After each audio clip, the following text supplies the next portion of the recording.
ভাবলাম কিছুদিন ব্লগ দিচ্ছি না, চলো আজকের সারাদিন কি করি তোমার সাথে শেয়ার করি। আজকে দুষ্টুকে নিয়ে গেছিলাম একটু ডাক্তার পাশে, আর ডাক্তারকে দেখলাম এখনও 9টা বেজে গেছে, 8টার সময় লাগার কথা, তো আজকে লাভিনি কারণ প্রচণ্ড বৃষ্টির জন্য। আর এই দেখো দুষ্টু দুষ্টু দাদু আমার একটু তারপরে ডাক্তার দেখিয়ে চলে এলাম। আর এদিকে দেখো বৃষ্টি হলেও রাস্তায় লোকজন কমেনি, যাই পড়ো একটু মজা করলাম।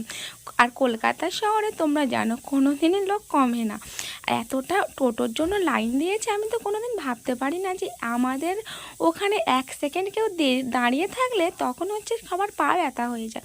যাই পারো এই দোকান থেকে বাবা বাতাসা কেনার জন্য চলে এসেছিলো, কারণ আমাদের মন্দিরের বাতাসাটা ফুরিয়ে গেছিলো, আর ওখান থেকে সেটা সাদা বাতাসা কেনা যায় না। তারপরে কিছু ফলও কিনলো, কারণ যেহেতু বৃহস্পতিবার ছিল তার জন্য। আর এখানে দেখো আমের বাজার বসে গেছে, আর আমি তো কোনো দিন বাজারে ঢুকিনি, আজকে ভাবলাম বাবার সঙ্গে যাই, বাজারটা দেখে আসি। আর এখানে বাবা কিছু ফলও নিল।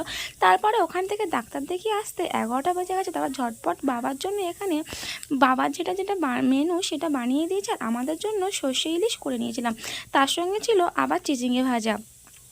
দুষ্টুকে খাইয়ে দিলাম। আজকেকার ব্লগটা কেমন হয়েছে অবশ্যই বলো বন্ধুরা।